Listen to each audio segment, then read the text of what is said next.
मित्रों नमस्कार। मैं सुधीर श्रीवास्तव ज्योतिष अनुसंधान केंद्र में आपका स्वागत करता हूं।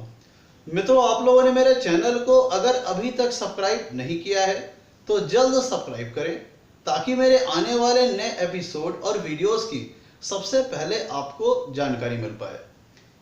मित्रों, ज्योतिषी योगों की श्रृंखला में आज हम बात करेंगे विद्युत योग के विषय में। विद्युत योग शुभ योगों की श्रृंखला में एक अत्यंत सुफल देने वाला योग है। जिन लोगों की कुंडली में विद्युत योग का निर्माण होता है, ऐसे लोग दानी प्रवृत्ति के होते हैं, दानवीर होते हैं। ऐसे लोगों के पास आजीवन समझ लीजिए कि लाभ ही लाभ होता है। सभी प्रकार के सुख वैभव के संसाधन इन्हें बड़ी सुलभता से अपने जीवन में प्राप्त होते रहते हैं और इनके पास लग्जरीज लाइफ के जो भी लग्जरीज हैं, जो भी कंफर्ट्स हैं, इनके पास जीवन बड़ी मात्रा में इनके अपने जीवन में प्राप्त होते हैं। मित्रों, विद्युत योग का निर्माण जिन लोगों की कुंडली में होते हैं, ऐसे लोग बहुत ही जेंटलमैन नेचर के होते हैं, बहुत ही बढ़िया नेचर के होते हैं, नोबल नेचर के होते हैं और ऐसे लोग दानी प्रवृत्ति के होते हैं और इनके पूरे जीवन में वैभव सुख सुविधा बहुत ही अपार मात्रा में इनको प्राप्त होती है और इनके पास कभी भी लग्जरीज और कंफर्ट्स से संबंधित चीज़ों की कभी कोई कमी नहीं रहती। पूरा जीवन आनंद के साथ बीतता है और ये खुद भी हंसमुख स्वभाव के होते हैं और बहुत ही आनंद के साथ अपना जीवन व्यतीत करते हैं। इन्हें अमोद प्रमोद भोग विलास में अपना जीवन व्यतीत करना काफ़ी पसंद होता है और सभी प्रकार के सुख के संसाधनों का भोग करना इन्हें बड़ा ही अच्छा लगता है। ये कह लीजिए कि भौतिक जीवन में को जीते हुए इनको बड़ा ही आनंद आता है और सुख प्राप्त होता है। और विद्युत योग का निर्माण जिन लोगों की कुंडली में होता है, ऐसे लोग लग्जरीज के मामले में, कंफर्ट्स के मामले में, ज्वेलरीज के बारे में, मतलब जो भी चीज़ें सुख और वैभव से संबंधित है उसको लेकर के ऐसे लोग काफ़ी भाग्यशाली होते हैं। इनको अपने जीवन में धन वैभव सुख सुविधाओं का कभी भी कोई कमी नहीं रहती है और इस क्षेत्र में आजीवन भाग्य इनका साथ देता है। मित्रों, अब हम बात करते हैं कि कुंडली में विद्युत योग का निर्माण कैसे होता है। तो मित्रों, ज्योतिष शास्त्र में जो विद्युत योग बनने की जो परिभाषा बताई गई है, उसके अंतर्गत विद्युत योग की जो डिफिनीशन बताई गई है, उसके अंतर्गत कहा गया ये है कि कुंडली में एकादश स्थान का जो स्वामी अर्थात एकादशेश होता है, वह कुंडली में अपनी उच्च राशि में स्थित होना चाहिए, साथ ही साथ शुक्र के साथ युति में होना चाहिए और साथ ही साथ लग्न के स्वामी अर्थात लग्नेश से किसी केंद्र स्थान में होना चाहिए। मित्रों, ध्यान दीजिएगा, इसकी परिभाषा को ध्यान से सुनिएगा। विद्युत योग की बनने की जो परिभाषा ज्योतिष शास्त्र में बताई गई है, उसके अंतर्गत कहा यह गया है कि एकादश स्थान का स्वामी अर्थात एकादशेश या कहें लाभेश कुंडली में अपनी उच्च राशि में स्थित होना चाहिए, साथ ही साथ शुक्र के साथ युति में होने चाहिए और लग्न के स्वामी अर्थात लग्नेश से कुंडली के किसी केंद्र स्थान में होना चाहिए। मतलब एकादश स्थान का पहली जो मैंडेटरी और अनिवार्य कंडीशन हो गई मित्रों, वो ये हुआ कि एकादश स्थान का स्वामी अर्थात एकादशेश कहें या लाभेश कहें कुंडली में अपनी उच्च राशि में होना चाहिए, साथ ही साथ शुक्र के साथ युति में होना चाहिए। और दूसरी अनिवार्य और मैंडेटरी कंडीशन ये हो गई कि लग्न का स्वामी अर्थात लग्नेश जहां कहीं भी कुंडली में बैठा हुआ है उससे केंद्र स्थान में होना चाहिए। केंद्र स्थान में मतलब लग्नेश से चाहे पहले भाव में हो, लग्नेश से चाहे चौथे भाव में हो, लग्नेश से चाहे सातवें भाव में हो या लग्नेश से चाहे 10वें भाव में हो। ध्यान दीजिएगा, एक उदाहरण के माध्यम से मैं आपको समझाने की कोशिश करता हूं कैसे कुंडली में विद्युत योग का निर्माण होता है।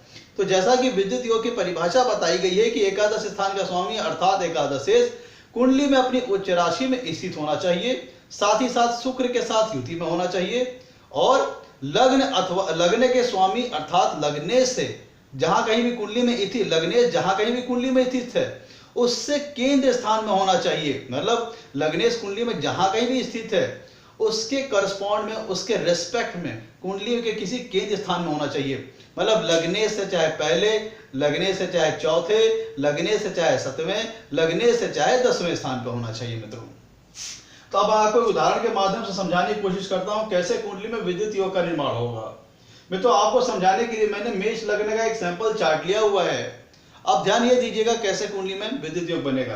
तो परिभाषा के अंतर्गत जो पहली अनिवार्य कंडीशन, जो पहली मैंडेटरी कंडीशन बताई गई है, वो ये कहा गया है कि एकादश स्थान का स्वामी अर्थात एकादशेश कुंडली के किसी उच्च राशि में स्थित होना चाहिए। तो मित्रों, मेष लग्न कुंडली में एकादश स्थान में आ रही है कुंभ राशि, जिसके स्वामी होते हैं शनि।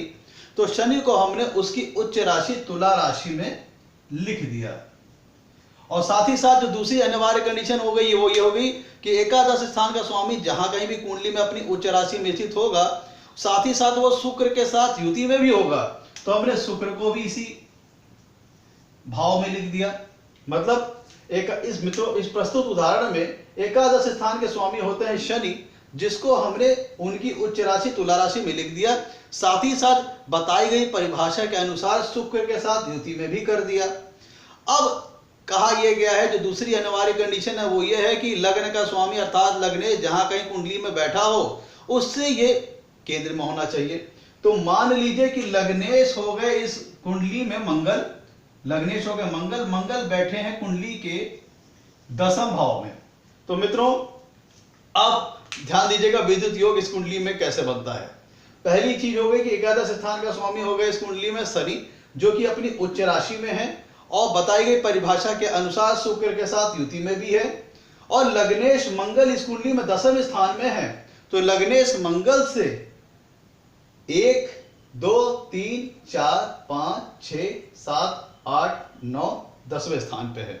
अर्थात एकादशेश इस कुंडली में बताई गई पहली जो अनिवार्य कंडीशन है उसके अकॉर्डिंग अपनी उच्च राशि में है।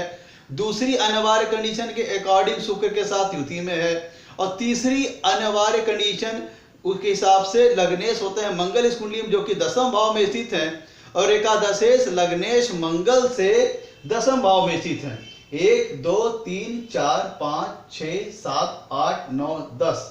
तो मित्रों, ये तो इस तरह से ये जो परिस्थिति निर्मित हुई, इसके चलते इस कुंडली में विद्युत योग बना। देखिए, इस सिचुएशन में तीनों अनिवार्य कंडीशन पूरी हो रही है। कैसे? पहली परिभाषा में कहा गया कि एकादशेश अर्थात एकादश भाव का स्वामी अर्थात एकादशेश अपनी उच्च राशि में स्थित होना चाहिए। तो इस कुंडली में एकादशेश हो गया शनि, जो कि अपनी उच्च राशि तुला राशि में है। दूसरी अनिवार्य कंडीशन विद्युत योग बनने की ये बताई गई कि एकादशेश जहां कहीं अपनी उच्च राशि में स्थित होंगे, साथ ही साथ शुक्र के साथ युति में होंगे, तो शुक्र के साथ युति में भी हो गए। तीसरी अनिवार्य कंडीशन ये बताई गई कि लग्न का स्वामी अर्थात लग्नेश कुंडली में जहां कहीं भी स्थित है, उससे एकादशेश केंद्र में स्थित होने चाहिए। तो मंगल जो कि इस कुंडली में लग्नेश होते हैं वो बैठे हैं दसम भाव में, तो मंगल से ये एकादशेश बैठे हैं दसम भाव में। तो जिसके चलते इस कुंडली में विद्युत योग का निर्माण हुआ। मित्रों, विद्युत योग का निर्माण होने में लाभेश अर्थात एकादशेश का महत्वपूर्ण रोल है, शुक्र का महत्वपूर्ण रोल है और लग्नेश का महत्वपूर्ण रोल है। मित्रों ध्यान दीजिएगा, एकादश स्थान होता है लाभ का, गेंस का, जो हमारी इनकमिंग्स होती है, इनकम्स होती हैं। और शुक्र जो हमारे कुंडली में जितने प्रकार के अमोद प्रमोद भोग विलास लग्जरीज कंफर्ट्स जो भी भौतिक सुख से संबंधित चीजें हैं, उनका प्रतिनिधित्व शुक्र ग्रह के पास होता है। तो विद्युत योग के निर्माण के लिए एकादशेश और शुक्र का और लग्नेश का महत्वपूर्ण रोल होता है। और अगर एकादशेश और शुक्र बलवान और शुभ अवस्था में होकर के लग्नेश से केंद्र में होकर के बैठे हैं, तो ये अत्यंत शुभ योग का निर्माण हो जाता है मित्रों। और ध्यान दीजिएगा, विद्युत योग का पूर्ण फल तब मिलेगा। पहले तो हमने कहा कि एकादशेश कुंडली में अपने उच्च राशि में होना चाहिए, ये तो अच्छी बात हो गई। साथ ही साथ शुक्र की प्लेसमेंट और पोजीशनिंग भी अच्छी होनी चाहिए और लग्नेश भी कुंडली में शुभ और बलवान अवस्था में होना चाहिए, तब जाकर के विद्युत योग का पूर्ण फल जातक को प्राप्त होगा। और जैसा कि बताया गया कि अगर कुंडली में विद्युत योग का निर्माण होगा तो जातक आजीवन लग्जरीज कंफर्ट्स इंजॉयमेंट को अपने जीवन में प्राप्त करता ही जाएगा। सभी भौतिक सुख से संबंधित सभी संसाधनों को अपने जीवन में बड़ी आसानी से प्राप्त कर लेगा मित्रों। तो मित्रों, विद्युत योग एक बहुत ही सुफल देने वाला योग हो गया। आज के लिए इतना ही मित्रों। आपसे कहना है मेरे वीडियो को लाइक करें और मेरे चैनल को सब्सक्राइब करें, ताकि मेरे आने वाले नए वीडियोस की आपको जानकारी मिल पाए। और आपके लाइक्स और सब्सक्रिप्शन हमें मोटिवेशन प्रदान करते हैं, ताकि आगे चल करके और अच्छे वीडियो हम आपके लिए बना सकें और लाके आपके सामने प्रस्तुत कर सकें मित्रों। आज के लिए इतना ही मित्रों, धन्यवाद।